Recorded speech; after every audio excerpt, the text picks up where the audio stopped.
ജനങ്ങളുടെ ജീവനും സ്വത്തിനും സുരക്ഷ നൽകേണ്ടുന്ന ഗവൺമെൻറ്, പ്രത്യേകിച്ച് അതിൻ്റെ ആഭ്യന്തര വകുപ്പ് ചെയ്തുകൊണ്ടിരിക്കുന്ന കോപ്രായങ്ങളാണ്, ക്രിമിനൽ കുറ്റങ്ങളാണ് നമ്മൾ കണ്ടുകൊണ്ടിരിക്കുന്നത്, അനുഭവിച്ചുകൊണ്ടിരിക്കുന്നത്. ഇതിനൊക്കെ അവസാനം ചെന്നെത്തുന്ന അങ്കിൾ, എല്ലാ ക്രിമിനൽസിൻ്റെയും അങ്കിളാണ് കേരളത്തിലെ മുഖ്യമന്ത്രി. എത്ര ദയനീയമായൊരവസ്ഥയാണിത്. ഇങ്ങനെയാണെങ്കിൽ എല്ലാ കൊലപാതകങ്ങളും പോയി ഏതെങ്കിലും മന്ത്രിയായിട്ട് സംസാരിച്ചത് സെറ്റിൽമെൻ്റ് ആക്കലാണോ, കോംപ്രമൈസ് ആക്കലാണോ?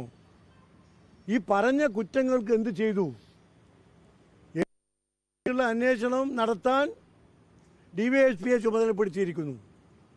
ഹെഡ് മാസ്റ്ററെ പറ്റിയുള്ള അന്വേഷണം നടത്താൻ സ്കൂളിലെ പ്യൂണിനെ അധികാരപ്പെടുത്തുന്ന പോലെയാണ്. കേരളത്തിന് പുറത്ത് നിന്നുള്ള സ്വതന്ത്രമായി അന്വേഷിക്കാൻ കഴിയുന്ന കേന്ദ്ര അന്വേഷണ ഏജൻസികളെ ഏൽപ്പിക്കണം.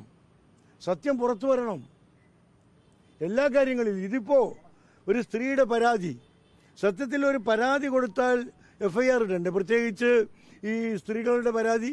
പൊന്നാനി CAയെ കുറിച്ചുള്ള പരാതി തിരൂർ DYSPക്ക് കൊടുത്തിട്ട് ഒരു വിവരവുമില്ല. മാത്രമല്ല അതേ കുറ്റം അദ്ദേഹം ആവർത്തിക്കുകയും ചെയ്തു എന്നാണ് പറയുന്നത്.